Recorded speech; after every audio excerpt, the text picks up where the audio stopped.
Picture this. You are face to face with someone who just put you down. Your chest constricts.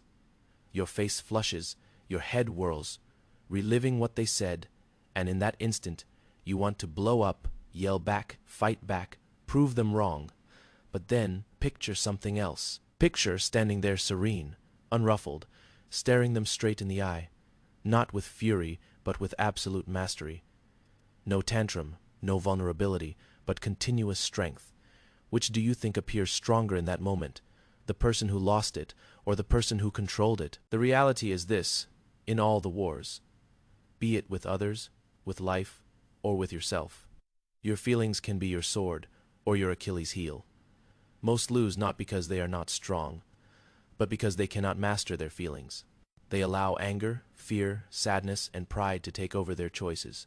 And each time they do, they empower their opponent. But the Stoics understood something else. Marcus Aurelius, a Roman emperor, once penned, "You have power over your mind, not outside events. Realize this, and you will find strength." Consider this. The instant you find your emotions do not control you, you are victorious. In this video, we're diving into the Stoic method to control emotions and win any battle. Not fluffy self-help, not empty motivation. Real philosophy, real tools. The same tools used by warriors, emperors, and philosophers to stay calm in chaos, to lead under pressure, and to fight battles, internal and external, without being destroyed by their feelings. So pay attention. Don't merely watch this as background noise. This could be the wake-up call you've been seeking. Stick around till the end, because I guarantee you, one Stoic truth was enough to alter the way you approach your next fight. Pause, voice calm, cinematic tone. And before we break it down step by step, I want to ask you something. Do you dictate your emotions, or do your emotions dictate you? Leave your response in the comments below. Because by the time we finish this journey, you won't be the same person who began it. Remember the last time you blew your top. Perhaps it was rush hour. Perhaps it was a betrayal. Perhaps it was one little comment on social media. One moment you were fine, the next moment your emotions took over your brain. And what did you do afterwards? Regret. Things you could not say back. Choices you wouldn't make. Epictetus, who was born a slave but became one of the most honored Stoic philosophers, put it this way: any person capable of angering you becomes your master. They can anger you only when you permit yourself to be disturbed by them. Take that in. If another person can press a button and take over your emotional state at will, then who is truly bossing you around, you or them? The Stoics were the first to teach that the first step in mastering your emotions is pause. Not ignore, not repress, but pause, that little distance between stimulus and response. That is where power resides. Think about it. An insult is hurled your way. Rather than lash out immediately, you take a breath. You sense the emotion building, but you don't let it rule you. During the delay, you take back control. You ask yourself, is this worth my energy? Is this worth my peace? Will I regret this reaction tomorrow? And here is the ugly truth.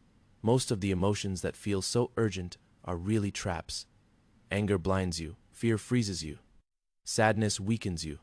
But in the pause, you move out of the storm. You no longer are a slave to the moment, but you are the master of it. Soft build in music. This is how you practice it today. The next time you are triggered, don't react. Don't send that text. Don't slam the door. Don't yell. Just stop, breathe. Even for a few seconds, that space is the beginning of your freedom. Marcus Aurelius himself, the then most powerful man in the world, used to practice this on a daily basis. He did not always manage, but he kept reminding himself time and again. If you are distressed by anything external, the pain is not due to the thing itself, but to your estimate of it. So when the storm brews within you, remember, the pause is your armor. The pause is your sword. The pause is your initial win. Write this in the comments today. I choose the pause over the storm. For once you've mastered the pause, you've mastered yourself. Let me ask you something.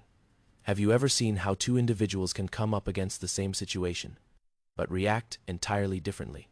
One reads failure. The other reads opportunity. One reads rejection. The other reads redirection. One reads disaster. The other reads training. Marcus Aurelius wrote, "The impediment to action advances action.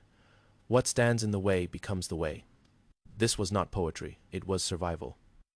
Try being the emperor of Rome, commanding armies, making choices that impacted millions of lives, with enemies conspiring against you from outside and inside. Marcus couldn't let himself be controlled by fear or anger. He couldn't alter what occurred, but he could alter how he perceived it. And that is the secret. Your perception gives you reality. Let me paint a picture. You're standing in the rain, cold, wet, uncomfortable. One person curses the weather, miserable, wishing it would stop. Another person laughs, feeling alive, grateful for the chance to run through the storm. The rain is the same, but the meaning entirely different. Now, here's the trap we all tend to fall into. We believe emotions arise directly out of events. They don't. They arise out of the story we associate with events. Failure isn't the end, it is feedback. Criticism isn't attack, it is information. Pain isn't punishment, it is training. When you change your thinking, you change your power. You no longer wonder, why me? And start to wonder, what can I gain from this? That one question turns the script on your feelings. Instantly, fear transforms into fuel, pain turns into strength. Barriers become mentors. Music becomes more intense, more heroic. Here is how to do it. The next time you encounter something that activates you, an insult, a failure, a rejection, don't look at it as the enemy. Look at it as training. Say to yourself, this is my test. This is my opportunity to hone my mind, to toughen my spirit. The Stoics referred to this as amor fati, love of fate. Not only accepting what occurs, but loving it because it is fuel for your personal growth. Picture living that way. Nothing could hurt you. Every defeat is a learning experience. Every fight is training for a win. Pause, voice strong. So here is your affirmation. Write it below and sear it into your brain. What stands in my way becomes my way. For once you are in control of perception, no event, no enemy, no emotion can ever beat you. Consider the last time you snapped to something. Perhaps you were insulted, and you shot back with words you wished you hadn't later. Perhaps you were angry and made a choice that lost you money, respect, or peace.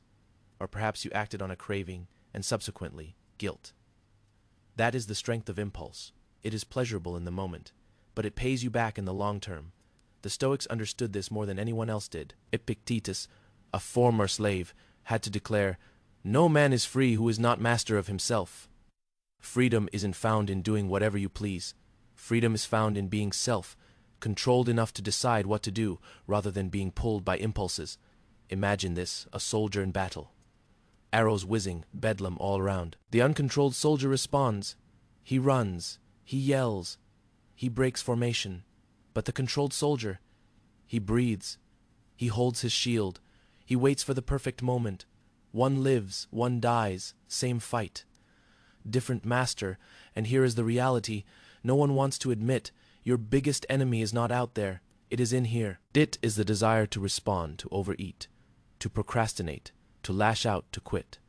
But the Stoics practiced each day to become the masters of impulse. Seneca wrote, "He who is brave is free." Why? Because when you are not controlled by fear, hunger, or rage, you are invincible. Music transitions, softer, contemplative. Here's how you practice. When you have an urge to respond, take 3 slow breaths. Ask yourself, if I do this now, will I regret it tomorrow? Train yourself to wait. Discipline is a muscle. The more you exercise it, the stronger it will be. And recall this, each impulse overcome is a win. Each temptation overcome is an advance toward freedom. Each reasoned response is a war won. Music swells once more, deep tone. So here is your challenge. Write this in the comments now, Faye. Meister my desires. My self-control is my liberty. Because in every fight, self-control is the armor that shields your mind and guarantees your triumph. And here is the reality. Fighters, controlling your feelings isn't about suppressing them. It is about making them tools. Anger becomes determination. Fear becomes preparation. Pain becomes energy. That is what the Stoics understood, and that made them invincible. But here is the thing. Nobody says. Your toughest fight will not be against your foes, your setbacks, or even the rest of the world. It will be against yourself. And if you can overcome that, nothing, absolutely nothing, can beat you. So ask yourself now, will you be the general of your own mind, or will you be a soldier, led around by feelings you never mastered. Because in the next step, I am going to share with you the one Stoic method so powerful.